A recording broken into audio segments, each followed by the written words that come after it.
What's going on, everybody? Welcome to Defend Your Units. I am Johnny K. Picks, and alongside me is the first time guest of Key 3 Picks from the Beat the Line podcast. How's it going, man? And are you looking forward to this card? Yeah, looking forward to this card. Thank you for having me on. It's about Anytime. time I get on here. Yes, Definitely been a fan of your work for a long time, so it's dope to be able to tap in with the guy, one of the good guys in the community. That's for for sure. sure. Yeah, I got your guy Dravi over here all the time, so I was like, I gotta get Key, I gotta get Pegasus over here too. Why not? Let's get them all Hell yeah, at hell some yeah. point. But how'd you do last card and stuff like that? Yeah, last card we profited just a little bit, plus 0.68 units. Dober was just a absolute killer. I had him to finish out a prize pick slip and Oh, his money line, and to get it was. I'm fine with him losing. It's just the way that he lost that like yeah, stings because I would like to see that fight play out just a little bit more. true. Like so. Yeah, same with me. I had Dober. I had a Dober bet. I got him at plus 110. I was pretty excited about it. Like, I mean, there was always a chance he was going to lose. I wasn't like 100% confident, but I knew that fight was going to be 50-50. And the longer the fight went, it was going to favor Dober. Unfortunately, it was the exact opposite. And it didn't last for too long. And it just looked rough. So now I can probably never bet or pick Dober now, especially against power punchers. Like, I don't know if that chin is going to be like it used to be. Let's put it that way. Yeah. But yeah, let's go through the chat real quick. We'll say our highs and hellos, and then we will get going. We got 13 fights to go, so get ready, strap it in, get some beer, and we'll get going. We got Paku MMA here. What's up, Paku Chairman? Appreciate you coming out. Derek, our guy, tough card to bet. I'm hoping for props discussion tonight with my favorite MMA fan. Let's go. We can get some props in there for sure. We got Dustin here. What's up, Dustin? Let's go. We got Jeremy. What's up, Jeremy? Appreciate you coming out. Ryan Jordan, our guy. Defend your units indeed. Paku said he went 11 and 12 on his picks yesterday or last week. Good job, man. I think I went 10 and 2. So 60th is real good. Plus 3 units. Winner. Let's go. Let's do it again. All over again. Let's do it. Dixon Cider. Hi, Johnny and Key. What's up? What's up, man? Appreciate you coming out too. Dirty Reg, our guy. Good guest tonight. Of course, I only get the best guests. Come on, Dirty. Let's talk about it. Let's talk about it. We got Mike in here. What's up, Mike? D'Angelo Russell. I didn't think that comparison would keep following me, but here we are. just accept it. Hey, I get it. Shannon Ross. So I don't know. Some of these comparisons D'Angelo Russell. Sometimes I got Rafa Garcia. Like, I think it's just that was just the beard. I mean, I don't know. And I'm not even Hispanic. So yeah, I would see like, the Rafa Garcia. We got one more in here. And he's laughing. Okay. All right, let's hit the first fight of the night. Hopefully these are correct order. I'm just going off of Tapology. Loma Lukabunmi versus Estela Nunez. And I'm going to let you start this one off. Yeah, y'all know I love my low levels women's MMA. Only the best. And I can't lie. I am having the thoughts, and I literally am watching the line move up right in front of me. But plus 550 on Estela Nunez, I can't say it's a bad bet. Like I just can't say it. I do favor Loma for obvious reasons. The grappling upside is there. But Loma, I mean, is going to be at a significant physical disadvantage in this fight. I think she's going to be dealing with I believe it's 3-inch height advantage based off of UFC, 5-inch reach advantage. I think that's going to continue. I think that would be problematic. Estella also fights very, very long.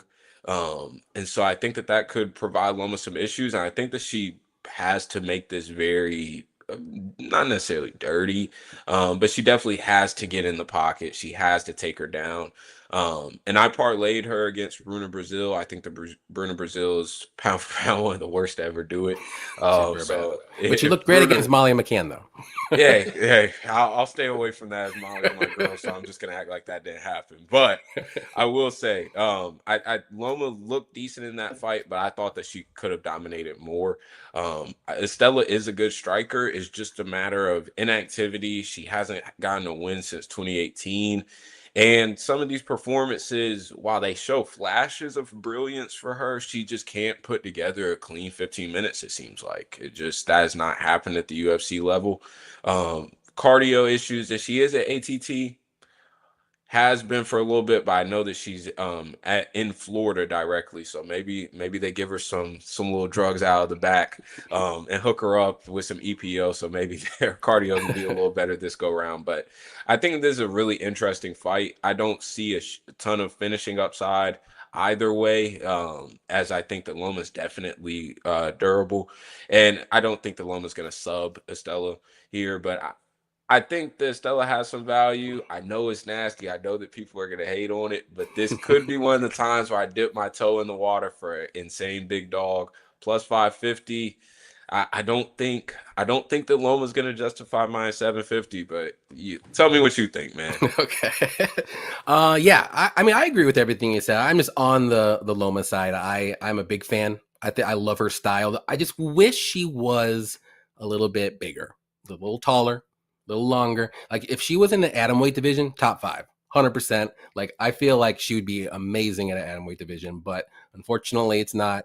So she is used to fighting smaller or bigger people, if you want to say. But love her kickboxing, love her leg kicks. I like her durability. I like how she's not afraid to push forward and get hit and then give back one. She has shown to mix in some of the wrestling and grappling as of late, which I do like to see too.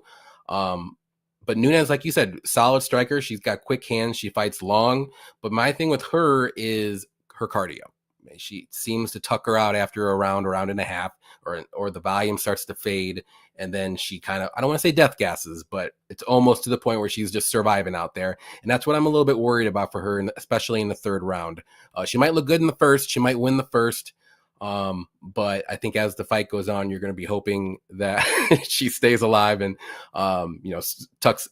sticks it out there. But another thing too, she hasn't fought in almost 2 years after that injury she had against Victoria Dudakova. That does worry me a bit too. So I'm going to go with Loma. I'm going to say she finds a late finish. I don't know if it's going to be like a ground and pound. I think she should be mixing in the wrestling eventually. Don't just stay striking with Estella. Because if you're going to grapple with her, that's only going to get her gas tank less and less and less through a fight. So I'll say by submission, let's say, or ground and pound knockout in the third round. I think she gets it done. That's what I say. But I love me some Loma. I can't deny it. I will say it. So I'm a little biased here. Well, let's see what everyone else has. Let's see. Scotty Law, what's up, Scotty? He said, let's get it, guys. It's Michael Jordan and Will Purdue a pick. Oh, jeez. Or for you non-old people, the LeBron and Austin Reeves. I'll take Austin Reeves. Yeah, we'll take that. I'll take that. Will Purdue. Come on. I'm from Chicago area. I know that stuff. First couple of fights are snoozers. Yeah, they could end up playing out a little fun at times and sloppy for sure. But yeah, this is an obvious set up for Loma also. Yeah. I mean, this is a softball matchup, but it's I don't want to say it's like a free win. I hate saying stuff like that, but there is a chance that Nunes isn't like a complete bum if you think she's a bum. I wouldn't say she's like all the way down there. Like I'm trying to think of somebody like Victoria Leonardo. Belbita coming up. I mean, we'll talk about that too. Minus 750 is tough to. You have to start attacking props at this point, like Loma by decision, Loma by sub or KO or something like that, or inside the distance, something like that. But I would never lay minus 750 on any women's MMA fighter unless it was like Valentina fighting Estela Nunes. Like that's a 750. I just pass. Loma inside the distance feels a little trappy. Yeah, I could see it. But then again, it wouldn't shock me like round 3. It'd be like round 3, maybe round 3 decision prop. I don't know what that's lined at. That could be something to look at because I think round 3 would be the way Loma wins. Yeah, I think like all of her ITD upside is like all in late round 2, round 3. Exactly. It's almost not even worth doing it unless you're just doing like Loma round 2, round 3 and just throw sprinkles on those. Agreed. All right, next fight here is going to be, I believe, another women's fight. Vanessa Demopoulos versus Talita. I can't even say the name. Alencar. I am going to go with Demopoulos on this one. I like her striking more so in this matchup for sure. I like her cardio better as well. She's very tough and durable as always. She does have good grappling. The only thing with her grappling sometimes I don't like as much is she does play off her back a lot. So if Ellen Carr does get that wrestling going, gets her takedown, Vanessa likes to stay on her back and try to get submissions. But I don't think that's going to work in this fight because Ellen Carr is a very good grappler. She's got good submissions herself. Her wrestling isn't the greatest, but she can get some takedowns especially if she gets it up against the cage. But her striking isn't great, and we've seen her slow down in fights after a round and a half. And I don't want to say she's death gassing again, but she does survive, if you want to say. So the longer the fight goes for me, I do think Vanessa has the advantage. Maybe look to live bet after round one. Maybe Vanessa is even more of a plus money. I think Ellen Carr wins round one, probably at a high clip. It's just, we'll see how it looks. Maybe that could be a good spot. But I do think Vanessa wins rounds 2 and 3, and there's a chance she wins round one. Maybe she can stuff the takedowns. She's going to be the better striker. I think she'll have more power in her hands to land the better moments on the feet. It's just whether or not she gets taken down early in round one, and then we'll see what happens with her there. But I do like her at about a pick'em. Maybe you could have got her at plus money a couple days ago or a day ago, but it's very close to a pick'em. I see why, but I like Vanessa to win by decision. What do you think? Yeah, I sort of flip-flop ways on this one. This is sort of a weird one to read because I do think Vanessa has the advantages on the feet and from a cardio standpoint, but I don't rate her fight IQ super high. True. Even though she's managed to eke out these close decisions somehow, it's Some tough. justified, some maybe not. Exactly. And I was on the receiving end of a couple bad breaks, and then I bet her at like plus, I forget I think it was plus 310 or something crazy against Amarim. And then Yeah. her complaining about the glove grab, blah blah blah. And it's just very frustrating to watch at Yep. times. But I do think that if Vanessa decides to defend a takedown for the first time in her life, this could be like a very, not, I won't say dominant, but a very clear and clean win, I think. Alan Carr is absolutely nothing on the feet, Yeah. and obviously doesn't want to be there. And so I think that Vanessa, I think that this line probably is justified. Pick 'em makes sense to me. I don't think either should be wide in this spot, but it's going to be a close fight. Potential for some weird scorecards and some complaining from either side after the 100%. It's a decision. Vanessa Demopoulos fight. Yeah, that's a fact. And even Alan Carr fights, there was a couple of them that had some questionable fight card or fight score cards. Yep. Who was it? Was it the first Luciano fight in a Contender Series draw? Like that was interesting. Yeah, that was a draw. Even the Dos Santos fight was Yeah, an that was a interesting split. split. Yeah. So it's like these girls are fighting close. The judges like Vanessa, it seems like a little bit more. So Yeah. not to say put my tinfoil hat on, but you never. They. There's another fighter coming up we'll talk about that the judges absolutely hate in every freaking close fight, and it makes me angry because I love to pick him, and it sucks when he loses every time a very close decision. We'll get to there, but let's see what everyone else says here. Do you think who'd you pick again, Vanessa or? Pick wise, I'll go with Vanessa. Okay, you think by decision, probably? Yeah, by decision. Okay, that's what I'm thinking too. There will be blood. What's up, man? I'm in love with a stripper. Hey guys, what's up, man? Everyone and their mama on Vanessa this weekend by decision. Either we're all going to be rich, or the books are going to catch everyone with their pants down. I think that happened last time Vanessa fought. Everybody got caught with their pants down, and Morum got that submission in the first round. I think everybody had the overs. Everybody had Vanessa like plus 3.5 spreads, anything Vanessa, and look what happened. So I think they made out pretty good in that one. They can give a little back this time. Demopoulos is going to win. Ellen Carr is an OnlyFans chick that's an instant fade. I didn't know that actually. Demopoulos isn't an OnlyFans. That's surprising. I would be. That is very surprising. Very, but good for her if she's not. I got Demopoulos at plus money on Monday. There you go, Paku. That's what I like to hear. Doing your work. Metropolis has a strength of schedule and hasn't shown her age yet. Metropolis. I don't know why I said that wrong. It was like a mixture of Demopolis and Yeah. Metro. My head. I'm like, whatever. I am terrible at reading anything, so I try my best.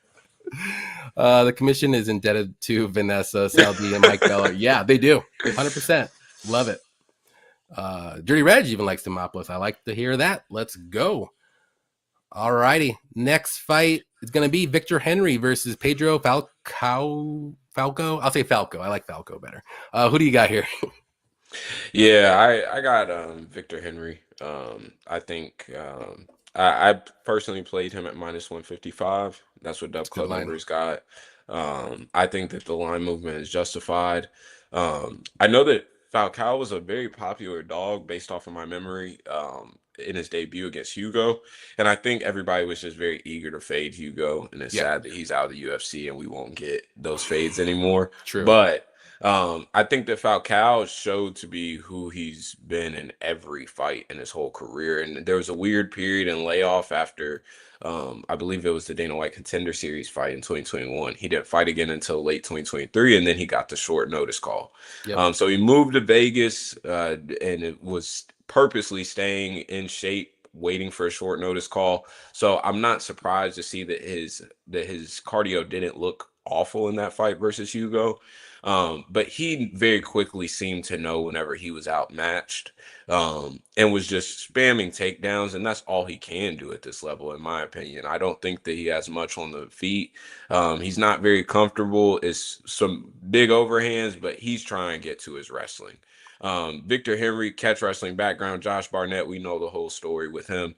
I understand he got gillied versus Charles Jourdain, and Charles Jourdain must have the best gilly of all time because it seems like he's getting everybody. That's how he wins. That's the only way he wins. That's the only way he wins. He can't win decision. He can't win by knockout. It's only by a gilly. Last 3 out of 4 Charles Jourdain wins are guillotines. So that just puts it in perspective. And Henry, that was his first time getting subbed in his whole career, I believe. Yep. I don't expect to see finished. that again. He hasn't been knocked out either. Yeah. So first time to be finished his whole career. I don't see Falcao. Falcao maybe could get the back and have some minutes. But outside of that, I really don't see him having much success. I think Henry's going to throw out way more volume on the feet, obviously. And Falcao does not know how to fight going backwards. Like, just simply doesn't know how to fight. Doesn't use a jab. And I think that Henry's going to eat him up in rounds 2, rounds 3. I think as long as Henry does not play off of his back and try to play BJJ with Falcao, I don't see a way that he loses this fight. I think that he can defend takedowns. I think that he's going to be able to throw a shit ton of volume. I think it's going to overwhelm Falcao. And I wouldn't be surprised to see maybe even a round 3 stoppage. I know Henry doesn't have a ton of power in his hands, but that pressure is something else. And in the apex, there isn't much room to hide. And so I think that Henry's going to be able to throw a lot of volume. I think that he ends up cooking late. Right on. Yeah, I'm with you too. I'm on Victor. I just like his striking. The striking is going to be there. I think his takedown defense is good too, so I'm not worried about Pedro's wrestling. His wrestling really isn't all that great. He's got good grappling if he can get the fight to the mat, but that's the problem. Can he get the fight to the mat? He didn't really show that he could against Victor Hugo, and I think Henry has way better takedown defense than Victor Hugo as well. Definitely better cardio and more durable too. So I don't know. I just don't see how Pedro can win this fight unless he just gets that wrestling going and gets takedown somehow, but don't see it. I think Victor keeps it on the feet, outstrikes him, throws way more volume. And I could see a 3rd round finish, like you said, but I'm going to go with Victor Henry by decision. I think he gets it. It's probably going to be a clear, super clear 29-20 or 29-28 or 30-27. I'm not very high on Falcao at all. Like he shouldn't really, he might not should be UFC person at all. I don't think he should be here. I know he won again in the Dana White Contender Series, and you get pretty much an automatic contract when you get a finish. I mean, he had to get in late in the 3rd round to get that. I think versus a 39-year-old at that too, against a 39-year-old. So I know he's fighting a 37-year-old, but this guy he's got a lot left in the tank, I think. So give me Victor by decision. I'm fairly confident. I wouldn't say he's my top 3, but he's up there. He's up there for sure. Let's see. Ellen Carr is an OnlyFans chick. All right. What's up, Andrew? Appreciate you hanging out with us. Henry had to have a titanium testicle implanted after Basharat blasted him into oblivion. So now Henry doesn't even use a cup anymore. Whether that's true or not, that's funny. I remember that whole cup debacle thing. That was wild. Yeah. But then we found out that his nut really did explode. You're like, oh, yeah, I thought he was crazy. faking it. It didn't even look that bad. Like I've seen way worse. But way whenever worse. his reaction was that bad and the type of guy that he's been his whole career, I knew it had to be pretty crazy. Yeah, for sure. Next fight we got, it's gonna be Reese McKee versus Daniel Frunza. I'll go ahead and go. I am torn on this fight. I hate that I even went with it, but I'm going with my gut. I'm just going to go with Frunza to win. I just think he can land some good shots, and I think McKee's solid, but he's one of those guys as well. He just has those weird fight IQ moments. He doesn't really do what you think he should be doing, or he's just like frozen out there. But he is a good striker. He throws a tons of volume. He's very durable. I know he's been knocked out a few times, but he's durable. It takes a while for him to get knocked out. His takedown defense isn't the greatest, and he can be controlled a little bit when he is taken down. But I know Frunza's making his UFC debut, which is never a good thing, but at least he's not undefeated. But he's got good striking. He's got good power, good leg kicks. He does push forward. But I think this fight mainly plays out on the feet. If Frunza does mix in some wrestling, I would like that, but I don't think he probably will. So I'm just going off of who I think is going to probably land the bigger moments, and I do think it's going to be Frunza. It might end up being a very close fight. McKee's going to probably stick it out to at least the third round if he gets finished or not, but I'm not confident. This is like one of my least confident picks of the card, staying far away. Don't blame anybody for taking a dog shot at McKee. It's actually probably a pretty decent bet for here, but picking Frunza, but like I said, not confident. What do you think? Yeah, this is a weird one. I think I'm gonna have to go with Frunza.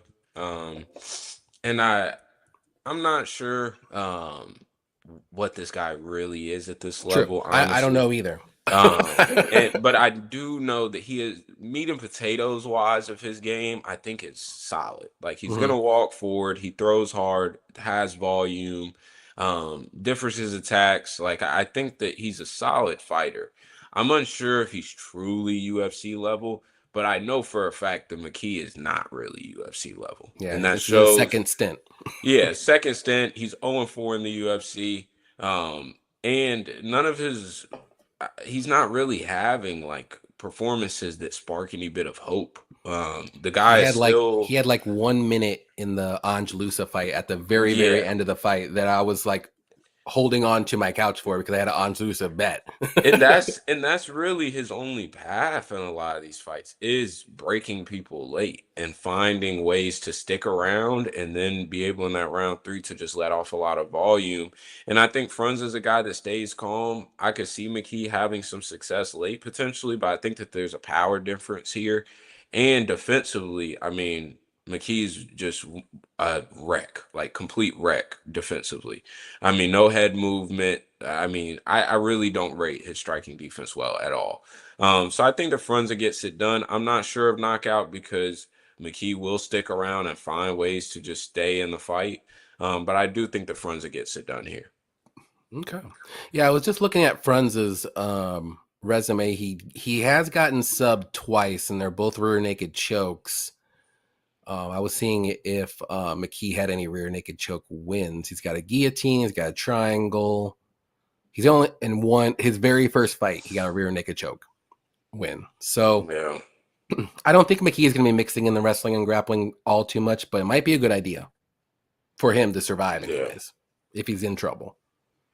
But this is a fight like staying far, far, far, far away. I don't trust any of these guys. Let's see what everyone else says here. Dixon says, something is telling me to bet Skeletor by split decision. It could happen. It's not a bad play. Yeah. You're throwing some darts. I mean, it's a good dart to throw. McKee seems very durable. I like fight goes at plus 128. I wonder what's the over 2.5 plus 105. That's not bad. Yeah. It's not. I mean, if I would attack this fight, that would be it over 2.5 where the fight goes. I like McKee here. Frunza is not proven. Agreed, he's not. Yeah. But I mean, McKee is proven that he's not that good either. So it's like pick your poison here at this point. But I hear what you're saying for sure. Frunza 6 KO win streak. Does he have 6 KOs in a row? Let me look at that. Are they all like early? I bet, like in the first round. He has a Second, couple that third. were late. Okay, so they're mixed in. Okay, not bad, not bad. Johnny and Key, can we please talk PFL real quick at the end before we end the show? I haven't finished taping the card. I haven't even looked at it, to be honest. There's some interesting fights over there. I will say that. I heard there's some like moving around, or some people are falling off or something. So, I think there were visa issues, weight cutting issues. I think it's a shit show in terms of production. PFL, it's so close to being okay, and it always like disappoints. Every time you're like, oh, this is actually a good card. This fighter's out. Oh, we're moving it to this thing. It's like, you're like, what are you doing? Like, I was excited. I know nothing of Frunza. I'm just banking on McKee getting to the judges, hopefully. Yeah, I think he can. He's durable, but I know he's been, like I said, he's been knocked out a couple times at least, but he takes a lot of punishment before he gets knocked out. It's not like just an easy one shot, one kill, or kill, whatever. So what's up, BC Dave? Finally get to catch us live. What's up, MMA homies? Appreciate you hanging out with us, Dave, as always, my man. But yeah, let's get going. Let's move on up to the next fight, which, if I can ever get there, is going to be Diane Barboza versus Diana Belbita. And who do you like here in this one? Yeah, I think it's no secret. I parlayed Barbosa at minus 500. I think that she's gonna do whatever she wants to Belbita. Belbita's looking for a check, and it seems like she's ready to get her papers and move on in life. She's already talking about her life plans and that she's okay with losing, and that she just wants to go in there and have an exciting performance. And she's been dealing with knee injuries and all sorts of stuff. So it seems like this is just let me get one last go, get the money, and then move on in life. She's never been good. I parlayed Molly McCann for thousands of units, it felt like, against her. And I'm happy to do the same with Barbosa here. I think line movement's justified. I don't rate Barbosa high, but she is legit on the ground, I can say. And I think that she's had some impressive moments. So I wouldn't be surprised to see sub 1, sub 2, or even positional TKO. I think that there's a major physicality difference here. It's important to note Belbita's coming up to 125, and Barbosa physically, I mean, you look at her back and she looks like a dude. So there's going to be a major physicality difference here. I think Barbosa does absolutely anything she wants to her on the mat. Yeah, I agree with you. I'm on the same page. I think she gets it done. I think she finds a finish for sure. I don't know if it's going to be by sub or like ground and pound KO or something like that. Probably it's going to be on the ground one way or another.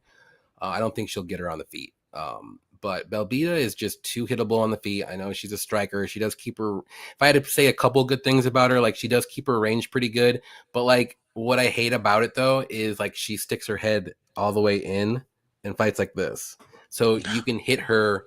Like she doesn't really keep her range because her striking defense is terrible because she has her head like almost in front of her hands. It's really, really, really weird. And she's got no ground game whatsoever. As you saw, Molly McCann was able to armbar her, which is, I don't want to be mean, which is insane.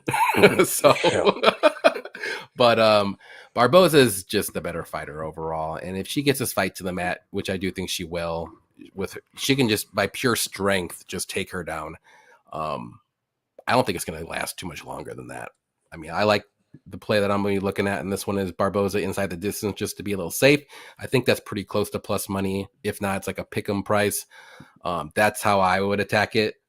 I know it's right now. It's probably she's like minus 700, minus 750 now, something crazy. Yeah. So I feel more confident in her than Loma, but still, it's hard for me to put it in a parlay at minus 750. If it was minus 500, 400 around there, okay, because she should dominate this fight. But yeah, I would look at inside the distance props or something like that, or unders or something. But yeah, I just don't think Belbita will make it. I don't think she'll make it to round 3, to be honest. Unless Barbosa wants to just play with her food a little bit. Yeah. Something like that. That's the only thing I could see. Just trying to be a little nice, or you know how sometimes women are nice. It's weird in the octagon. They're like, you know what? I don't want to finish you. I'm just gonna, you know, you did good, guys. Like, no, a little bit of love go for the kill. But luckily, she's Brazilian. Brazilians have that fire. They want to win. I do like that in the Brazilian coming off women, of a loss too, has something to prove. I think it was a very close fight. The Maverick fight. So let's see. Did you play Barbosa before the crazy line movement? Yeah, he did. I didn't touch it, but I'm gonna look at the props and see if I want to attack it or not. But I do like inside the distance. Round 1 or round 2, I like that too. I got her inside the distance at minus 120. I like that line. Perfect. I'll take that all day. If I can find that, I'll look for it. I'll be okay with that. All right, this is the fight. This is the fight that I was talking to you about. Davey Grant versus Daniel Santos. And I think this is going to be a very fun fight. I like both guys. They're both entertaining. They both like to push forward. They both like to throw tons of volume. They throw heavy shots, crazy spinning stuff. But I know this is probably going to come back and haunt me because it's done it time and time again. I'm picking Davey Grant, but I'm scared because the judges do not like Davey Grant. I thought he won the Yanez fight. I thought he won the other fight. It was a close Daniel Marcos fight. I thought he clearly won that fight, and it was a split loss in London. Like the London judges didn't even give Davey Grant that close fight, which I thought he clearly won. But yeah, the reason why I like Davey Grant though, like he's a powerful guy. He's more active. Santos hasn't fought in a while. I believe it was almost 2 years, maybe a year and a half, if I'm not mistaken. Let's see. Yeah, about a year. Oh, actually, yeah, almost 2 years. Pretty close. Like 1 year, 10 months. So pretty close to 2 years. And you know, Davey Grant's good everywhere. He's very well rounded. He's a powerful striker, but he is hittable. But Daniel Santos is very good too. He's a well-rounded guy. He's got good grappling. He's a shoot-to-box guy. Always pushes forward. Good volume. Can be hittable, as all shoot-to-box guys are. Which that's what worries me too. The inactivity. He's been out for a while, and he is hittable. And Davey Grant can crack. And I think he'll be landing the more powerful shots. If this fight does get to the mat, Davey Grant has good grappling. Like he's got good scrambles. He can get up. I'm not really too worried about his age. I know he's 39 years old, but we have seen him kind of slow down later in the fights, but he's always going to be there. And I think this is just going to be a fun fight. I think this fight goes over, but I'm going to go with Davey Grant to win a decision, and I'm just going to cry when he doesn't, and I'm going to be mad. And I know he's the dog, but maybe look at plus 3.5 spread if that comes out soon. I think that's a good look. I do think he wins one round for sure. And I don't see Daniel Santos knocking him out, or unless it's like a club and sub or something like that. But even that, that's stretching it for me. David Grant's like one of the most durable guys in the bantamweight division that hits one of the hardest hitters too. So what do you think about this one? Yeah, this is a fun fight. With Santos coming back off of a layoff and all that, I don't have interest on that side. So that is a tough sell on that end. Davey, I mean, the train that keeps on going. 40 years old, still killing. I think that the guy has always been a banger. The Tavares matchup, I think, was a very like stylistically a good matchup for him. Mm-hmm. I'm interested to see what Santos looks like after this layoff. I know people have been talking about him looking fat in recent pictures before this camp started. And it's a long camp. I mean, it's a long time out. I'm not eager to bet this. I know some people have staked their flags on Davey Grant this week, and more power to them. But this is a pass fight for me. I'm ready to just see some violence. Yep. Who you picking though? Who you like? Pick wise, I'll go Davy Grant. I know what I'm gonna get there. There you go. I like that. I know what I'm going to get too. Heartbreak. Judges judges screwing Davy Grant over every time. I'm still holding my Daniel Marcos ticket. I'm like, you did not win this. I won this. One day they're going to accept it. I swear, because it's impossible that he won that fight. Davy Grant won. I don't care what anyone says. Let's see. We already said that one. Let's see. Don't trust any women with my money. It's always a good motto. Always a good motto. MMA and real life. Davey's a great underdog. I think he's always a great underdog. If you can get him at plus money, he's one of those guys that he will fight for your money. It's going to be close whether he wins and should win or not. But yeah, that's why I like the plus 3.5 spread. Whenever that comes out, I do think he wins one round for sure. And then you can kind of be a little safe in case it goes to decision into the close one. Maybe the judges, like to do their thing. I'm going Davey, and I'll be okay with how that one shapes out. He'll fight for the dough. Exactly. 100%. All righty. Next one. Interesting one here. We got Luis Gruel versus Ode Osborne. Interested to see who you got here. Who do you like? Yeah, Gruel's a weird case. Late starter in MMA. He's gonna walk forward. He's gonna throw big shots. I feel like this line is maybe a little wide, but Ode is one of the worst winners of all time. I mean, it just seems like he manages to lose, just finds ways, always finds a way. And it's crazy because he's so damn talented. I mean, so talented. The angles that he finds, crisp down the middle, real pop and athleticism, but just can't put it together. And some of it seems mental. And coming off of 3 losses, and he's 1-4 in his last 5, and the one win is a questionable win against Charles Johnson that I personally thought that Charles Johnson had. Charles Johnson won that fight. And so you're talking in an alternate universe, he's 0-5 in his last 5, and Garul's gonna fight hard. He's not the type of guy I want to bet at minus 260. And so I think that is more of my hang up here. But I do think he gets it done. I wouldn't be surprised to see Ode have a moment or two early, as it seems like he always has. But I do think Garul gets it done. I'm personally not parlaying, but I can't blame people that are. He's at a major reach disadvantage too. So I think that this is maybe one that he has to get out the mud and looks a little uglier. So for that, I don't want my minus 260s to get it out the mud and have an ugly win. So I'm willing to pass and just see what happens on this fight. Yeah, I'm picking Luis as well, but I'm not confident whatsoever. And if Ode was just a little bit more trustworthy, like with his fight IQ moments in there and his game plans, like he looks good on the feet until he doesn't. He gets clipped or he gets taken down and controlled, and that's what Luis can do. He can wrestle, and I think he can get Ode down. He's going to have to. I don't think he's going to be able to strike with Ode. We've seen Ode like cardio issues as well. So there's just a lot of red flags. Like Luis is making his UFC debut. He's undefeated. That's 2 red flags right there. I don't think he's all that great either. So that's another red flag, but he does have the skills in this fight to win. And that's just the wrestle. Like Ode just doesn't do well against wrestlers. If he gets taken down, he stays on his back and he doesn't get up. But Luis is going to have to try to find a way because Ode's very athletic. He can do those jumping knees. He's very crisp striker. He's got 9 inches of reach, like you said, advantage, a couple inches of height as well. So the longer the fight goes, it's going to favor Luis for sure, I believe.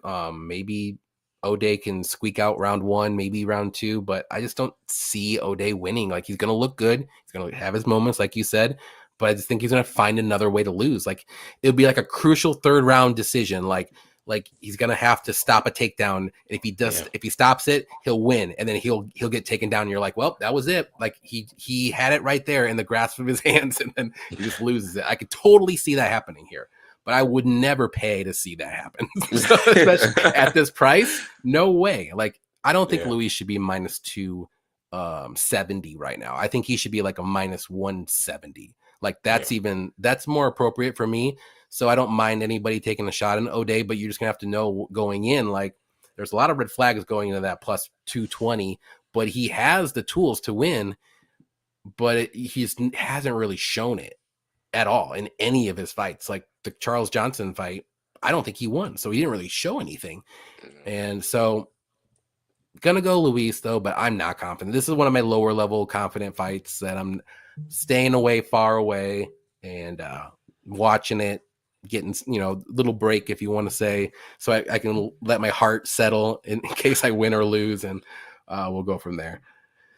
Let's see what everyone says. Jeremy said, I think O'Day is better than his record suggests. He is. He's good on paper. On paper, you're like, oh, dang, 73-inch reach for a flyweight, got good striking. But then you look at some of the, and then you watch the tape and you're like, oh, I see now.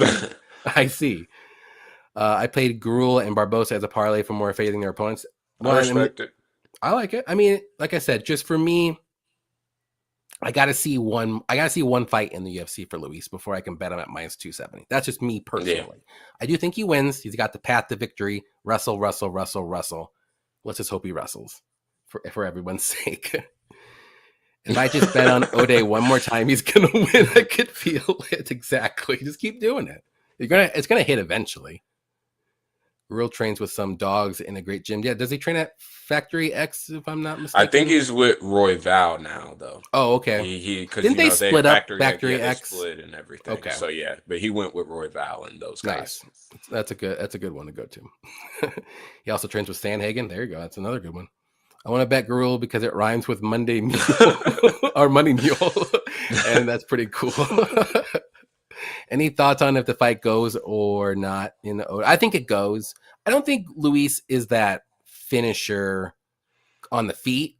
He's going to have to get some kind of like ground and pound submission on O'Day, or maybe gas him out so bad that he just like instantly taps on like a head and arm choke. Yeah, I think that this is another one where his upside to finish is all backloaded. Yep. And so I think it's a matter of him pushing that pace.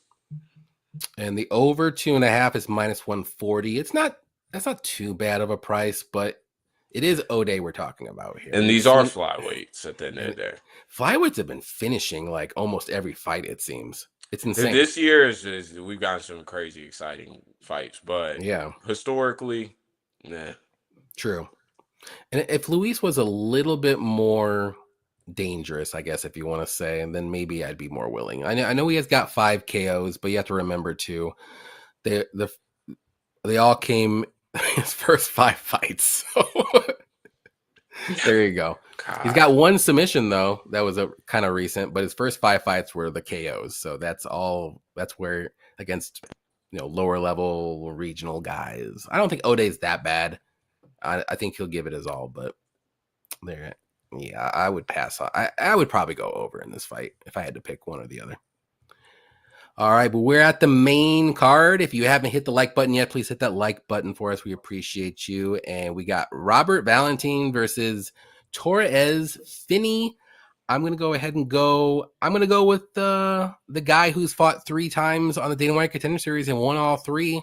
And he's fighting his UFC debut and he's undefeated. I'm going to go with him. I know it's crazy, but I think he's got a clear path to victory here, and I think he's going to be able to wrestle. I think he's going to be in Valentin's first fight, in his last fight, his UFC debut against Loader. Loader was able to wrestle him all fight and eventually get the ground and pound knockout. Finney's going to be way more powerful with his ground and pound. I don't know about the wrestling. Loader is a pretty good wrestler with his technique, but Finney's going to be way stronger. He hits harder on the ground. I know he's short. He has a weird build. Doesn't really have any striking on the feet, but he has power if he lands. I'm just not that impressed with Valentin. I think his striking he's going to have the better striking in this fight. He's going to have to keep it on the feet, and if he does, he's going to have a chance. But I think eventually Torres is going to be able to get this fight to the mat. And once that happens, I just don't think Robert's going to be able to get back up. And sooner or later, it's going to be probably night, maybe in the second or third round again. So, yeah, give me Torres Finney to win. I'm going to say like a second round finish, whether it's going to be like a ground and pound knockout or a submission, kind of like the same thing with Valentin and Loader. I didn't expect Loader to look like that.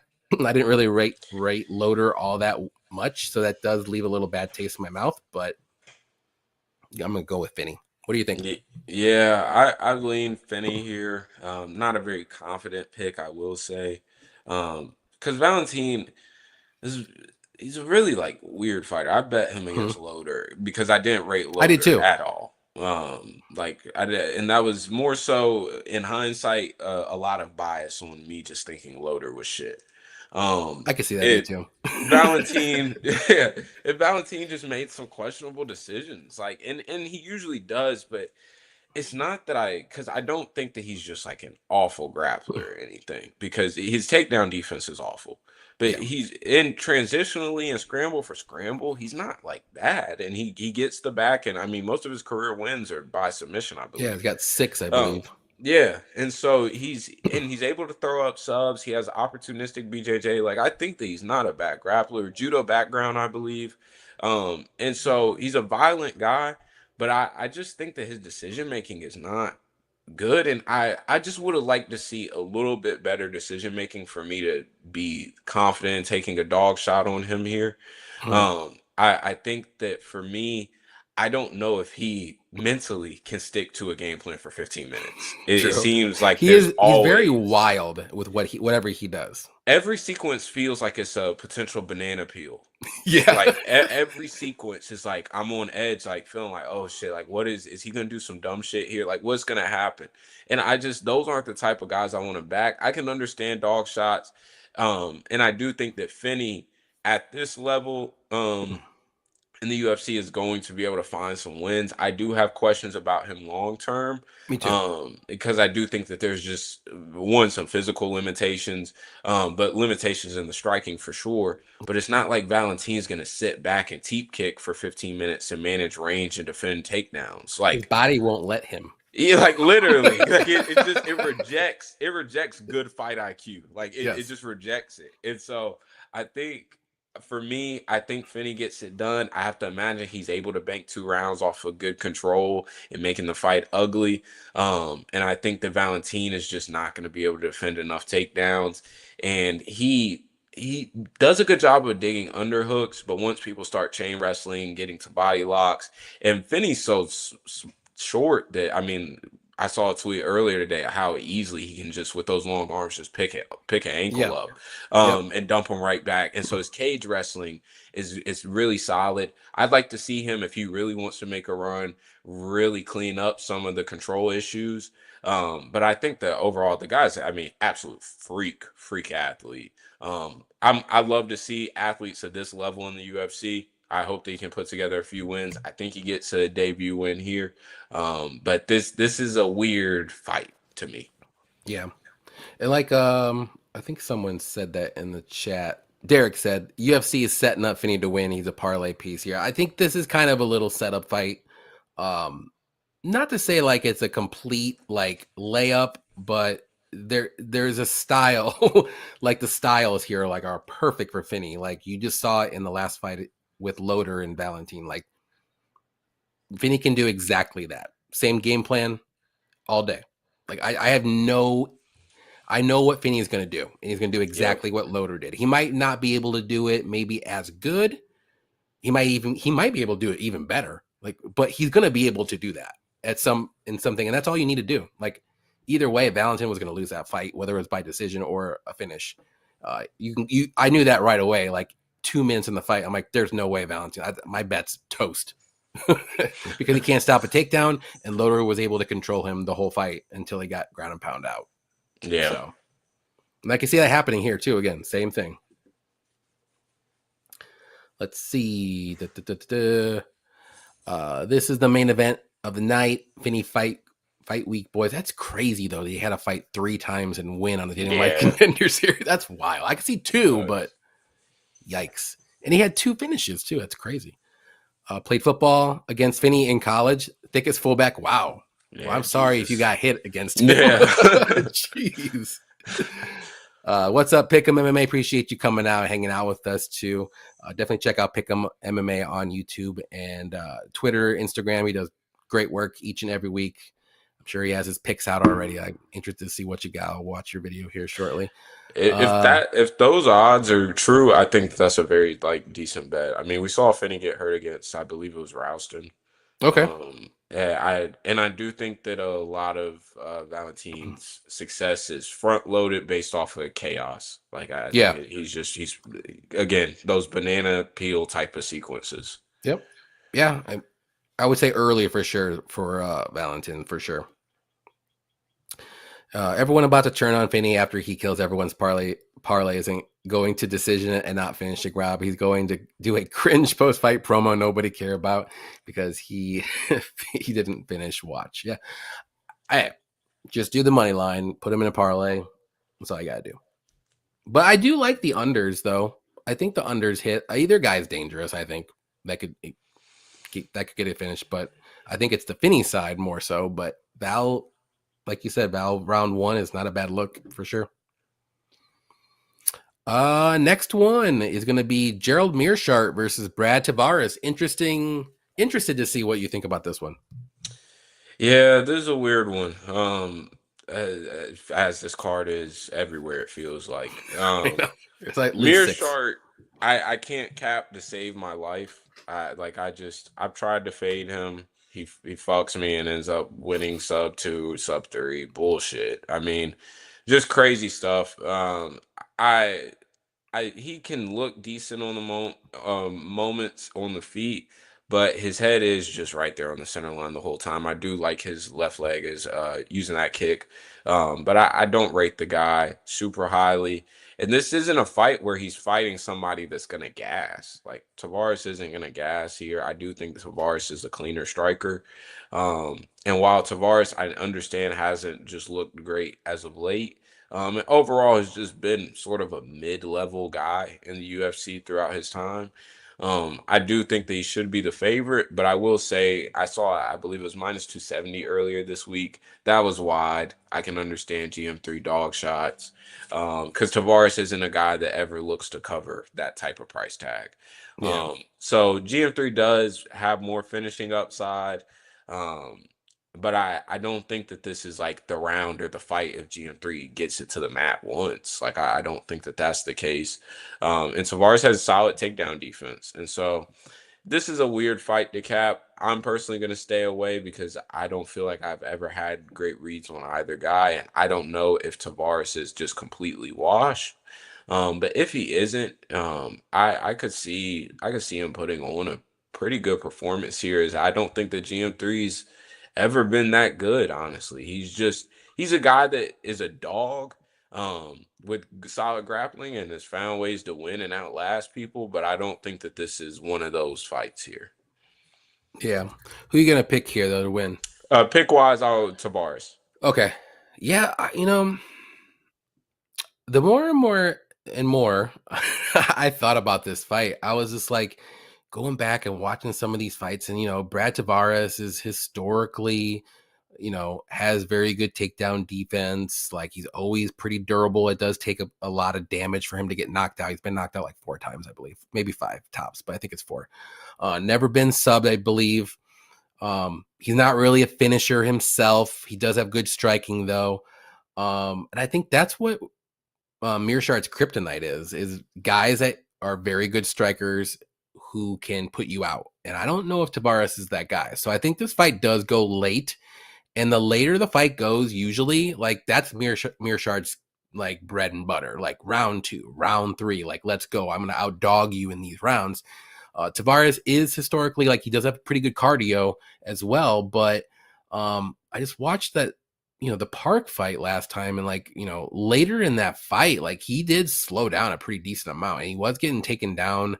He got taken down a couple times by Park. I know Park has better wrestling than Gerald, but late in this fight, like I think there's an opportunity for Gerald to win this fight, and I think he could get a sub. Like he's one of the better submission artists in the UFC, especially middleweight division.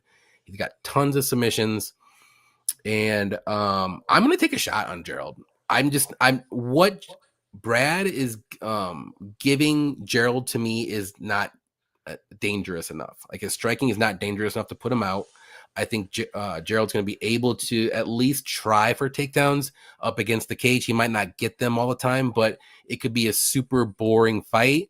And even on the feet, like Gerald's striking isn't amazing, but it's pretty good. It's good enough to survive against Tavares. But Gerald needs to get some takedowns, maybe get the back, something like that to like really get going. But this could end up being a very, very close decision one way or another. So I'm going to take a shot in the dog. The only bets that I would do is round 2, round 3, Gerald Meerschaert. You almost have to. It's almost like a guarantee. Like this is anytime he fights round 2, round 3 sub, or just round 2, round 3 in general. Like that's just how he wins. And if you lose, whatever. But he wins 9, like more times than not. So you might as well, at the odds that they're at, which I know it's above 1,000 for each one, like throw a little bit of beer money on those and just hope for the best. I'm not betting it like a legit tracked bet, but like for a fun fake bet, like here you go. Like yeah, I mean his 2, last round 5 3. or his last 5 wins are all sub 2, sub 3. There you Like I go. mean, That's what death you got to do. taxes and GM3 and rounds 2 and 3. But yeah, I'm gonna say Gerald finds a sub in round 3. I'm gonna do it. This for Brad's slowing down a little bit. I think he's slowing down. I know Gerald's 30. They're both 37. We'll see. But this could, like I said, this could end up being a very boring decision one way or another too. So we'll see what happens. It could be entertaining or it can be very boring. Let's see what we got. Oh, a lot of people. Okay, let's see. B Negs, what's up, man? GM3 can only win by sub. Tavares has never been subbed. Well, there is always a way to lose by submission. We said that about Victor Henry. He got subbed his last fight. He's never been finished before either. So there's always a time. I got GM3 by sub 3,000. Jesus. Hard Rock slipping. Jeez. Yeah. That is wild. Hard Rock had a couple other sub props that were crazy this card too. Fight goes the distance. It sure can.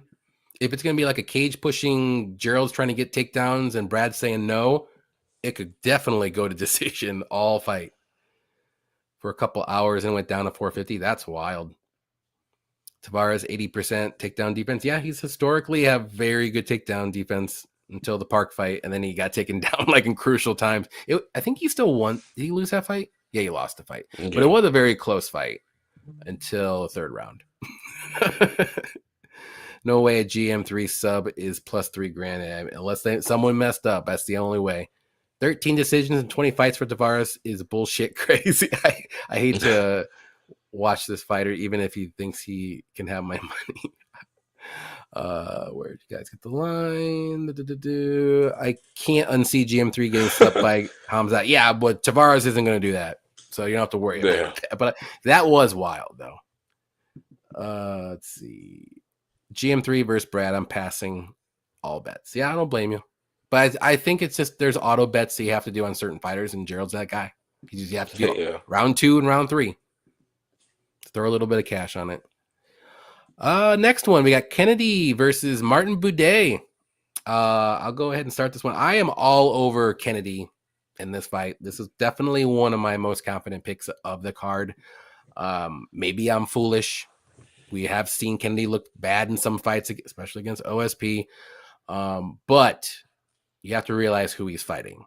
It's Martin Buday, who went to war with Petrosky. The 45-year-old Petrosky went to war with him in a battle royale. That was so boring. Orlovsky. I'm sorry. I said Petrosky. We were thinking about GM3 and Petrosky. Yeah. That's Orlovsky. Yeah, that's right. Yeah, there's no way I can pick Buday. I don't think he's good. He's literally Butte. Like that should be his name. But I like Kennedy as he moved up to heavyweight. I know he's fighting the lower level guys that aren't good, but this is another lower level guy that's not good. Like he shouldn't have won against Lucas Brzeski. Like that fight was a robbery. Lucas Brzeski won that fight. Like Buday did not win that fight at all. Go back and watch it. You're gonna be like, gross. And what did Kennedy do? He knocked Brzeski out. Like that's MMA math. I know it doesn't work all the time, but Kennedy's way better in this fight. The only thing that would worry me a touch in this fight is Buday's only good thing that he does. He's very good in the clinch when he pushes his opponent up against the cage and lands some knees and stupid elbows and stuff like that. That's not going to do anything. That's all he does. That's the only thing he's good at. He did that against Chris Barnett the whole fight until Barnett hurt his rib or something and they called it off early. But Kennedy's going to be better on the feet. He's going to be quicker. I think he's going to have power to knock out Boudet, and he's going to land more volume. And Boudet is just slow. He's slow. He's not good. Kennedy wins this fight. I'm going to say he gets the knockout maybe in the second round. I know he's been getting the first round KOs. He's been looking pretty crispy in the heavyweight division, but yeah, I'll say second round KO though. I think he finds it. What do you think? Yeah, I think Kennedy finds it eventually. Boudet is just a clinch and cage Clinch push. merchant. Yeah, I mean, like it's just same shit every game, every fight. For me, I think Kennedy's clear side here. I know people have horror stories, and I believe me, I am right there with you. Me too. But I think he's gonna earn it back for us here. I think that him at heavyweight is ideal for his career right now. And I hope to see him continue to rise. And I mean, in heavyweight, it only takes a few to get that push. So I hope that he can get it done here, and hopefully in exciting fashion, so you can get some fun matchups in the future. Yes, sir. I got Demar says never put money on Kennedy. I don't blame you. I know some people got I for one have been hurt by Kennedy as well. The OSP fight destroyed me. And I said to myself, I'm never betting on Kennedy ever again. And then he moved up to heavyweight, and who did he fight first? It was some terrible heavyweight. Chris Barnett. Chris Barnett. And I was like, well, I'm back on the show. Let's go. Like, I am putting money on that. And I put money against Lucas Brzeski when he fought. Like, this is just another one. Like, Martin Boudet is not good, guys. Tell me where he's good other than hugging up against the cage. That's all he does. That's all he can do. He's not a good striker. He doesn't really have great power. He doesn't really wrestle. He's slow. He's hittable. Lucas Brzeski beat him. Should have beat him. The refs or the judges said no. They didn't want him to beat him, but Boudet's not good. I don't care what anyone says. You can't convince me. You'll never convince me. Jeremy said he relayed Kennedy and Brito on Monday, -103. I don't mind that. I don't mind it. You either need a CAT scan or a drug test. How can you possibly be confident? It's the fighter who he's fighting. Like, Boudet is not good. Kennedy is actually better at heavyweight than he is light heavyweight. Light heavyweight, like we've seen people at light heavyweight come up to heavyweight and do well for a little bit at least, except Ryan Spann.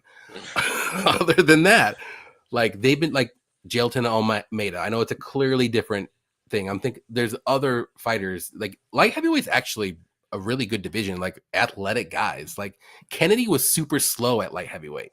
He wasn't as athletic as a lot of those fighters. Now he's more athletic than a lot of these fighters at heavyweight. It's just working in his advantage. Like he's going to give up some size, but Boudet's not going to be able to wrestle him. None of the heavyweights wrestle until you're like up to the top 8.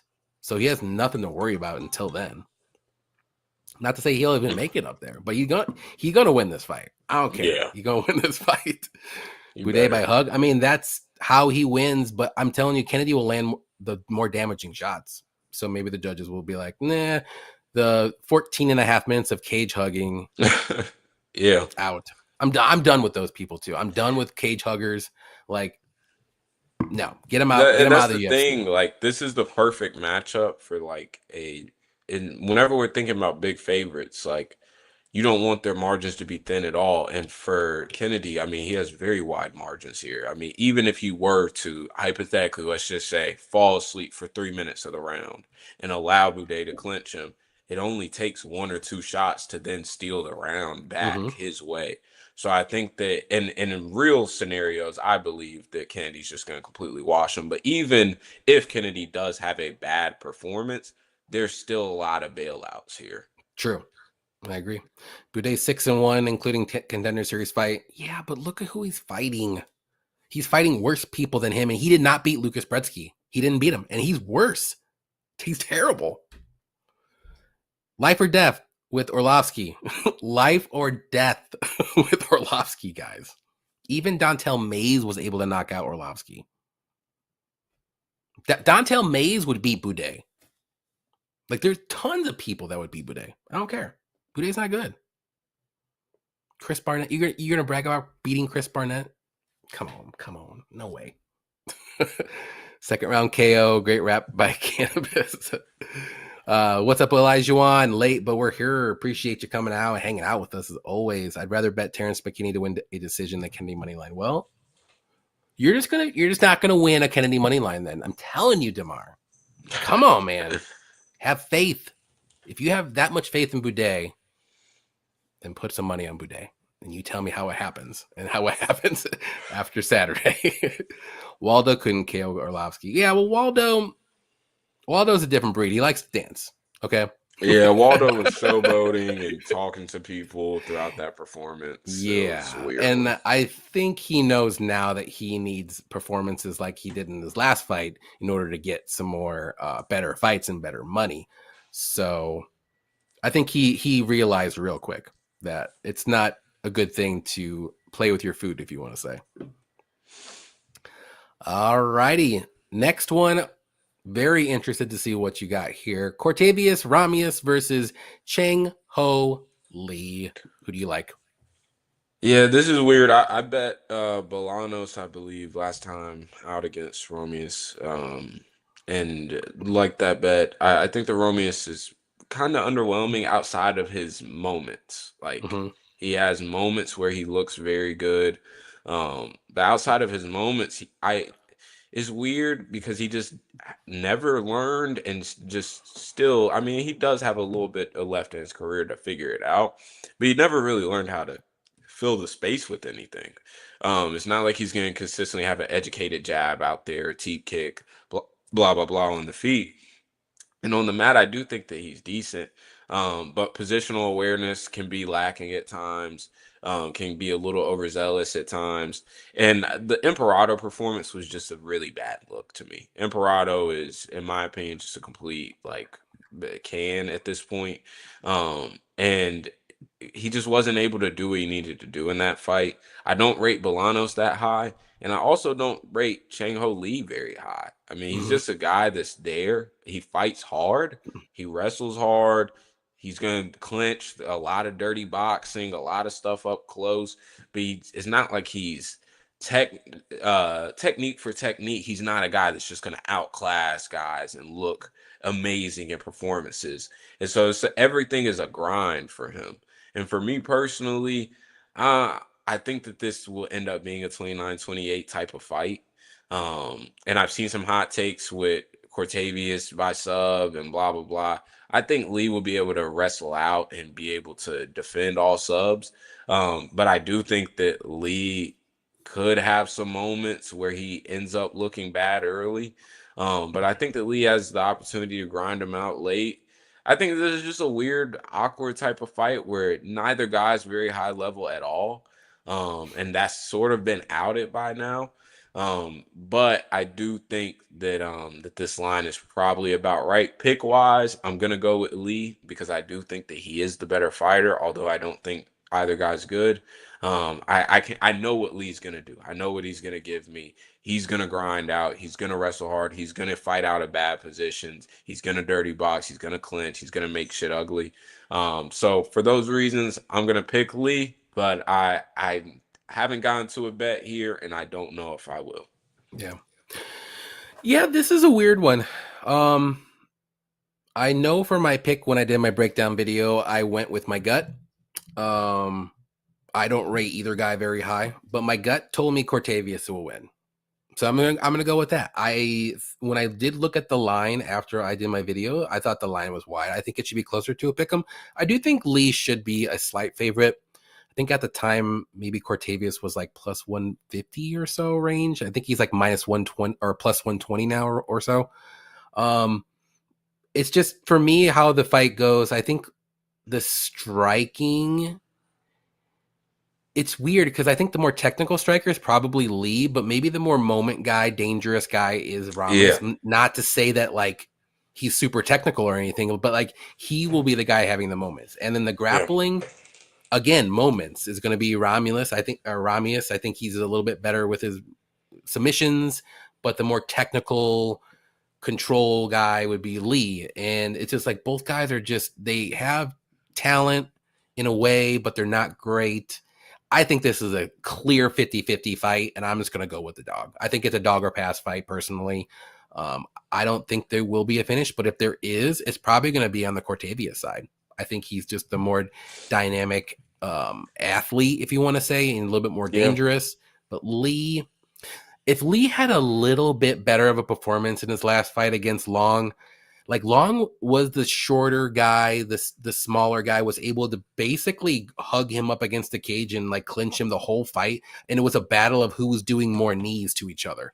And Cortavius is smaller. I think he's more athletic. I think he might be a little bit more stronger as well. And maybe he does the same thing. Or maybe he can get some takedowns that Long couldn't get. Like, it's not really a secret. I don't really rate Chinese wrestlers all that good. But yeah, so I'm just going to take a shot. I think Cortavius wins. I'll say either by like a late sub or maybe an early sub. If there is a finish, it's going to be on his side. But I'll say decision, but it's a close fight. Like I said, dog or pass for me for this one. 100%. Like I would not want to bet Lee unless you're super confident and it's like minus 120. Then throw some money on him. Even that is like, ugh. But let's see what everyone else says about this one. This one, like I said, I want to hear what everyone else says. Lee, clinch, and headbutts. Okay, for sure. Boudet is overrated slop that beats Dominican. Tom, we're on the same page, man. That's awesome. Ramia's last fight against Bolanos pissed me off with his fight IQ. Yeah. His coaches kept telling him what to do, and he didn't listen. Can't bet him until I see him win. Yeah, Bolanos he's a good striker. That's about it. Yeah. And it was very underwhelming in that Cortavius fight for sure. His game plan, if you want to say. It's like, but do you think Bolanos can beat Cheng Li? No, I think Cheng Li would grind him out. Okay. I mean, I think that would be a close fight too, to be honest. Because I think they're all kind of in that same realm of like not lower level great guys who fighters have achieved a little bit getting here. Maybe like it's just yeah. I'm excited to see this fight, but I will not bet it. What's up, Bunny Hunter? C-Rod let me down last week, and damn, I didn't bet Charas hit that hard. Yeah, Charas can crack. But C-Rod, he's not a never was a C-Rod fan. Never was a C-Rod fan. Never will be. Yeah. I know he's been beating all the undefeated prospects. That's cool, but like Costa's not a prospect. Like, I mean, he is, but he's not like an undefeated guy coming in. He's got UFC experience against pretty good competition. Like, he was no bum by any means. I was shocked that the line got up to like plus 180 for Costa. It was insane. Yeah. Lee money line, not enough meat on the bone for Cortavius for me. There you go. Cortavius round 1 plus Brito round 2. GM round 3. I like that. I think if Cortavius wins, I can see him winning round 1. It'd be something crazy on the feet, or like he gets a flash submission, like he just jumps the back real quick and boom. Over 1.5. I don't mind that either. Any fighter by KO plus 275 is tempting nowadays. Yeah, for sure. Mel Costco sucks. I stand by that. Hey, I don't think he's that bad. He's undefeated at featherweight. I gotta give him his credit. I don't think he's, maybe top 10 for sure. Yeah, no, I don't think he's even necessarily a top 15 guy. But he's a solid fighter. As you saw, he can't defend a trip at all. But he's got super good scrambles, dude. Even after getting got off the same trip like 5 times in a row. He didn't care. I just think he knew, like, I can just out-scramble C-Rod and get his back every time. And he did. He able to get up every time and just take his back. It's like, it was crazy. All right. Next fight is going to be the co-main. Joe Anderson Brito versus Pat Sabatini. This is a very fun fight. And I love me some Brito. But Pat Sabatini has a chance to win this fight. I am picking Brito. He's, to me, what Pat Sabatini's kryptonite is powerful strikers on the feet. And Joe Anderson is one of those. But he also can wrestle and grapple as well. I don't think he'll be a fish out of water. But Sabatini's grappling is insanely good. That does worry me. I think he could grind this out for 15 minutes. But that's the thing. Can he grind it out for 15 minutes without getting touched by Brito's either kick, knee, elbow, punch in the face. Like once one good clean punch hits Pat Sabatini's chin, I think it's night and over with that. So gonna go with Brito to win by KO, but I am worried a little bit because I do think we have seen Brito get controlled by Jonathan Pierce until he got that ninja choke. That's what worries me because I can see, but Pat Sabatini's way better than Jonathan Pierce, as you saw in the last fight. Sabatini was able to sub Pierce. It's going with the danger and Brito. You know what you're going to get. You're just going to get danger. I know what I would get with Sabatini. I don't blame anybody taking a shot on the dog here either at Sabatini at that price. I think what is it? Plus 200? Yeah. Or I think it's come down a Let me little see. bit, maybe. Yeah, it's plus 200 right on the nose right now. I think the line should be like minus 180 for Brito, but so I think there is a little bit of value with Sabatini. You're just going to be worried that he doesn't get knocked out, and then you'll be fine. What do you think about this one? Yeah, I can understand all the Sabatini dog shots, and it makes sense because Brito is a guy who initiates and is fine with grappling at every fight. He's never, I mean, you're talking about the same guy that sat in Diego Lopez's guard and was completely okay with just top timing Diego Lopez. And although, yeah, that wasn't the same Diego Lopez we know now, but that's still I mean, at that time was a very high level BJJ guy. Um, I think the Sab, if gets on top of his problems, but there's just a big difference in hardware and physicality on the feet, in my opinion. And it feels like any bit of like distance and range, Sab is liable to get nuked. And that for me, and while his losses, I get it. The Lopez loss ages very well, of course. The Damon Jackson, I mean that's an awful age, is like milk. But seeing him get chinned, I wouldn't be surprised to see it again here. I understand Brito being a decent favorite. I would say that this is probably a little bit wide, as Sabatini is just, we know, a monster on the mat and not somebody to play with at all. But I can't get around to the bet this time around. I'm pretty sure I backed him versus JSP. But I can't get to it this time. This is one that I'd like to see if Brito even tries to engage in grappling at all. Because he again seems to be not afraid of anybody on the mat. So we'll see if his confidence gets him in trouble here. But I do think on the feet, Brito just hits hard. I mean, physicality wise, is just a truck. So this is a problem for Sabatini. It's a pass fight for me. I don't see a ton of value either way. So it's going to be a pass. Pick wise, Brito. Right on. What do you think about the under 2.5? What's price? Let me see. If I'm not mistaken, I think I saw it somewhere at like minus one. Let's see. Well, DraftKings, it says minus 200, but I think I saw it like minus 160, 165. Bet Online moved it up to a 1.5 round. So okay. I think Bet Online opened 2.5, but moved to 1.5. Well, that scares me if it's set at 1.5 now for Sabatini. Yeah, this plus 120 on under 1.5. I personally wouldn't get down on that specifically, but under 2.5, and especially if you call early numbers, that's a good bet because I do see finishing upside both ways. I do too. I'll have to look and see if that number is still there at that one book. But I swear I saw it like minus 160 like the other day. And Bovada will also have some alternate lines for guys who are still also trying to search for that 2.5. So yeah. Right on. Let's see. Carmi, what's up, man? What's up, Johnny? Hope all is well. Appreciate you hanging out with us. Is Miller Lite your favorite beer? It is my favorite beer to drink, like an easy drinker, if you want to say. I got I like Modelo. I like Stella. I like, some IPAs. Like I used to love IPAs when I was like in my 20s, but nowadays it's like I just go to whiskey if I'm going to drink something crazy, like super alcoholic. Like I'll go to whiskey, do old fashions and stuff like that. So, but yeah, Miller Lite for sure. Easy drinker all day. Love it.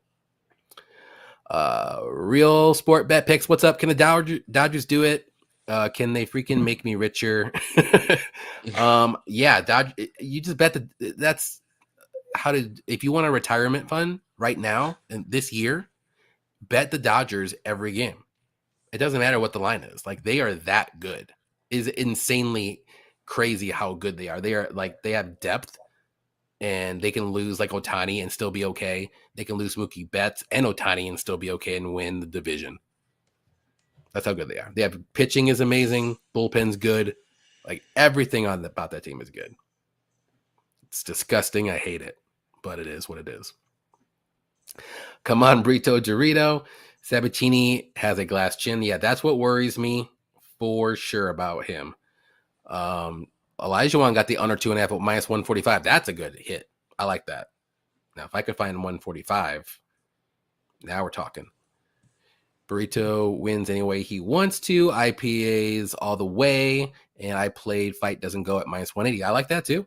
Get a little extra insurance on that. Why not?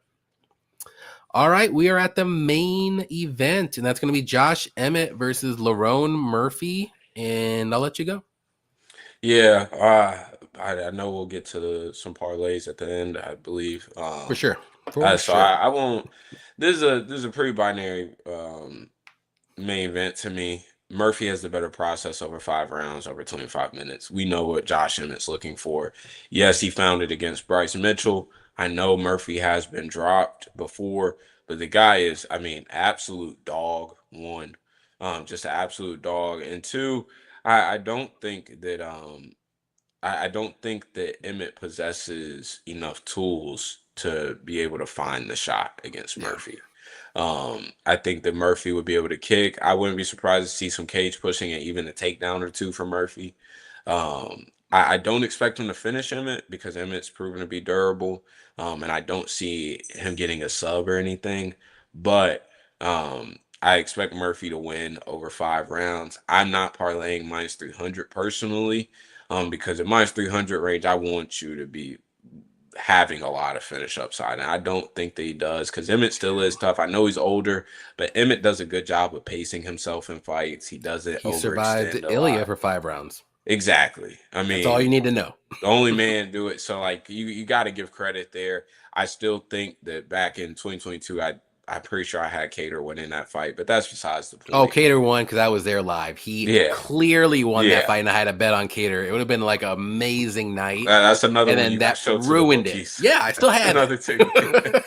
So nah, but I think that Murphy gets it done here. I'm not enthused about this price. I don't see a lot of ways to play this prop wise. I think Emmett's one hitter quitter or bust here. Yeah, I agree with you. I'm going Murphy to win. I think he's just going to be the more technical, better footwork, more dynamic striker. But Emmett's powerful, durable. He's going to be looking for that KO shot. But Murphy has the good cardio, and he could just outpoint all day for 5 rounds and win this fight by decision. It could be a 49-46. Maybe Murphy does get dropped once, but I don't know if that's going to like clearly knock him out like Bryce Mitchell because that was a crazy KO. But yeah, I think that's the only way Josh wins rounds is if he just lands like a knockout or something crazy where he stuns Murphy. Just the moments. I just don't think there's gonna be enough moments there, unfortunately, for Emmett. But Murphy, like we've seen him, look a little lackadaisical in some fights. Like what fight am I thinking of? Is it Daniel Santos? Gabriel Santos Gabriel, was and there's too yeah. many Santos. That fight, like He lost that fight in my opinion. I was gonna say Gabriel Santos, I thought won that fight. So other than that, though, like he's looked solid, looked good. I liked how he looked against Dan Ige. I had a Dan Ige bet, and I looked foolish. If he can just not get caught with Josh's overhand right, I think he's fine. Like that's all he really has to. There's nothing else to worry about. He doesn't have to worry about wrestling. He doesn't have to worry about like leg kicks or anything crazy. Like it's just the overhand right. Just circle the opposite way and just go in a circle, and I think you'll be okay.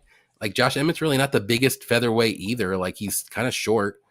Let's see, he's 5'6" with a 70-inch reach. So I don't know. I think this is a Murphy Murphy's fight to lose, if you want to say.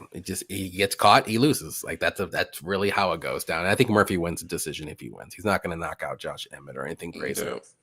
Ain't no way.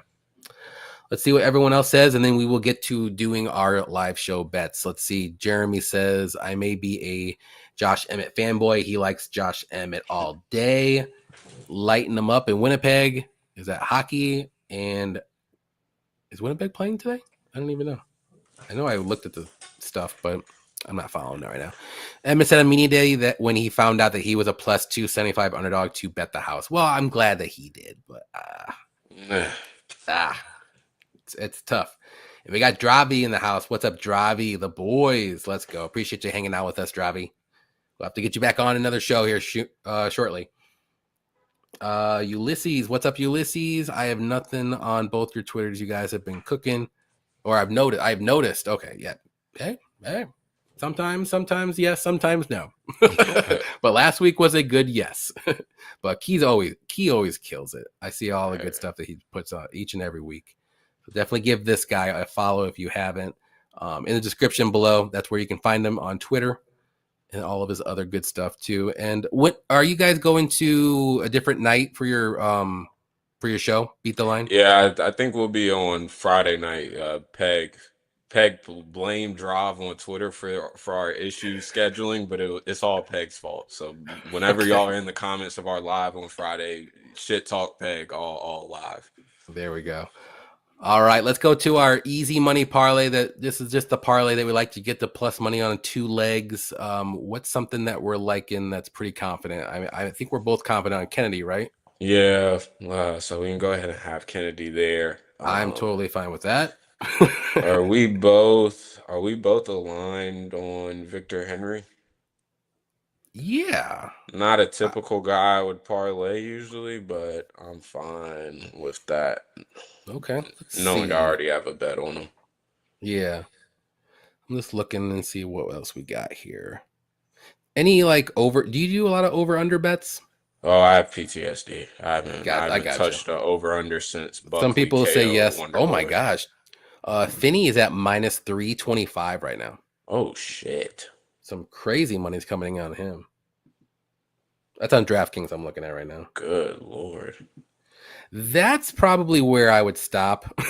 Yeah, that's a little. It's getting out of hand a little bit. That's a little crazy, yeah, for sure. Let's see. Yeah, wow. Minus 320. That's nasty. Minus 115. Okay, if we do Victor Henry and Kennedy, it's about like a minus 115, which is not terrible. But is there something else that we might be able to? Some late money came in on Kennedy. He's minus 360 now, but he was minus 300 like the whole week until just today. Yeah, minus 3. Let's see. Wow, they have a DraftKings. They have Joe Anderson, Brito.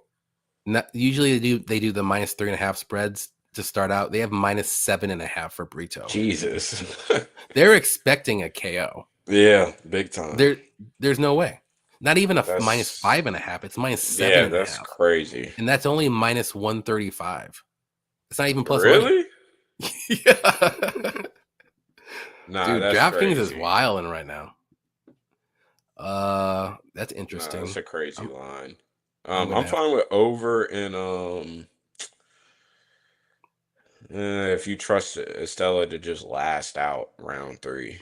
Oof. I'm fine with the over in that fight, but that's kind of tough. So that's a tough one. Let's see. Barboza is minus 1,000. Yeah, that's wild. That's a layup. I'm cool with Victor. I was just thinking if we can find something else in case. I know we're super confident on Kennedy, but I think Victor wins that fight. Like, yeah, at least 7 or 8 out of 10. Okay with it. Yeah, let's do that. We'll do it. I think we can get it like minus 115. It's not too bad. That's fine. Yeah. Just put a little extra change on it, and then get that to, bet like 25 to win 20. There you go. Yeah. Henry and Kennedy.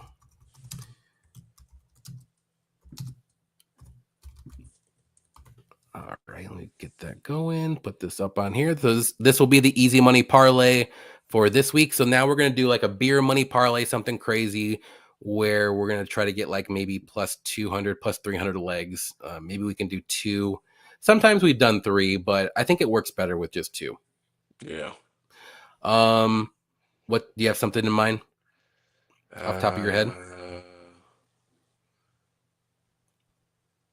Let me look here. I was thinking, what is Burrito by KO? Plus 110. Ugh. I thought it might be a little bit higher than that. Let's see. Let's see.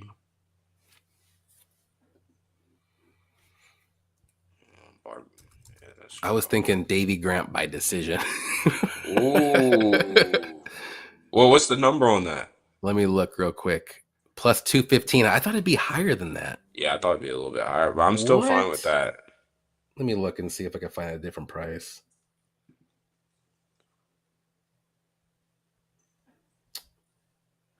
Plus 220.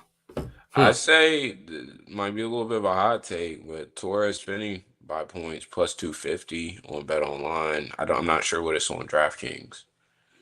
Let's see. Then I'm trying to look at some other things. Let's see.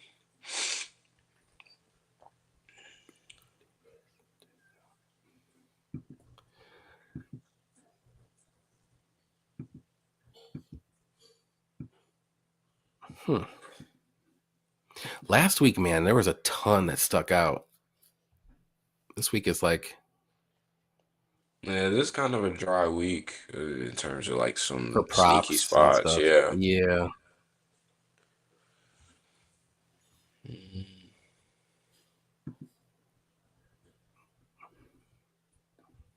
What would be really crazy, actually, Burrito by sub would be insane.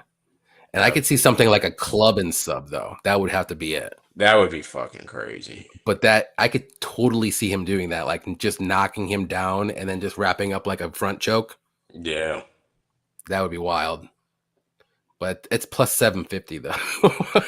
Jesus. I see why, but at the same time, it's like, I can kind of see it. Davy Grant. I'm just gonna look Davy Grant by KO. What's that at? Plus 725. That seems a little. I think that's a little off. That's not off. a little. I think that's a lot off given how hard he hits. Yeah, and Santos is hittable. He's been dropped before.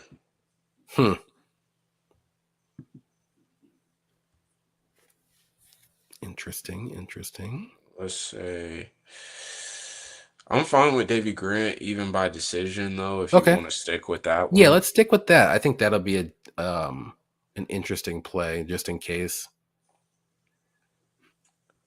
So let's do that. It's at plus 220. Let's try to find like maybe a plus 300 or around there.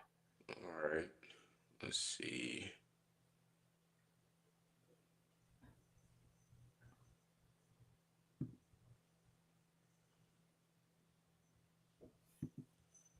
God, these props are awful.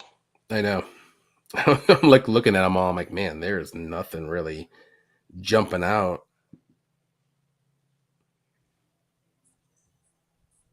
Yeah, this is disgusting this week.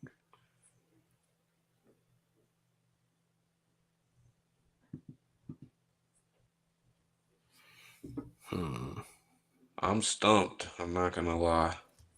Does chat have any ideas? Let's see if anyone else is. Let's see, didn't we cash the last one? Yeah, we got the last one, Dravi. The last week, and then the one I think we did too. We definitely cashed that one. I know we were on a little cold streak after you, but like 2 weeks, I think. But we hit one last week, so we're good. The juicy parlay, yeah, man. Finney decision. Dravi likes Finney decision. It's sneaky. Yeah, I'm willing to ride with that. Let's do it. Let's do that one. I think that would be something. I just wish the price was a little better. Yeah. but I'm It's willing to take that. I see plus 240. That's what you got on DraftKings? Bet 365 Bet has 365. 240. I knew usually FanDuel has a little bit better, so maybe I'll look on FanDuel tomorrow, and then maybe we Yeah. can get a little bit better odds. But I'll put this in the thing. Grant decision, Finney decision, and that's about it's really close to. Ooh, somebody just said Barbosa round 1. I like that. All right. Let's Now see. my ears. What's that one at? Hold up. Let me look real quick. Barbosa round 1. Let's look on DraftKings first. DraftKings, I doubt has even dropped her. Slow. Plus 225 is just round 1 on Bet 365. Yeah. So it's about the same as Finney. Yeah, we can stick with Finney if you want. Okay, let's do that.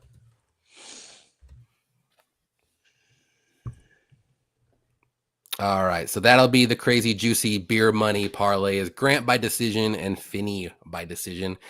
FanDuel, I think, will have a little better odds than that. That's the best odds that I see right now on what I have. So definitely check your local sports books and see whatever best odds you can get. Usually DraftKings isn't the greatest with props, but I like DraftKings, but not with props. FanDuel is the way to go for sure. Yeah. But all right, guys, we appreciate you hanging out with us for about an hour and a half. Hope we gave you all some good insights, some good bets potentially, and good picks. Before we get going, though, please, Key, let everybody know where they can find you, what you have going on for your UFC content. Yeah, Key 3 picks on all platforms, Twitter, TikTok. As you know, I'm with the Beat the Line broadcast, Drive Peg, usually every Wednesday, but this week will be on Friday about 7:30 live. Come fuck with Peg. He's easy to wound up, so come fuck with Peg and talk a little shit to him. You can find me on Twitter. Link in my bio to my Dub Club, $20 a month. If you hit up my DM, let me know that you're subscribed to Johnny or that you're a viewer of BTL Broadcast. I'll hit you up with a little special code to get you in the Discord. I have prize picks, Underdog Fantasy, the better app. I drop DFS cores, money lines, everything that you can name it in the MMA space I try to do. So tap in with me. I'm positive on the year, 79 units up last year. So we're going to keep it rolling, and hopefully this card can be a nice start to April. Let's go. Yep. And all of his links are in the description below. They'll get you to his Twitter, and then you can go and find him everywhere else. So appreciate you hanging out with us, Key, and all the chat too. So good luck, and we'll see you back next week on Wednesday, and we'll do another breakdown. Good luck. Take care, guys.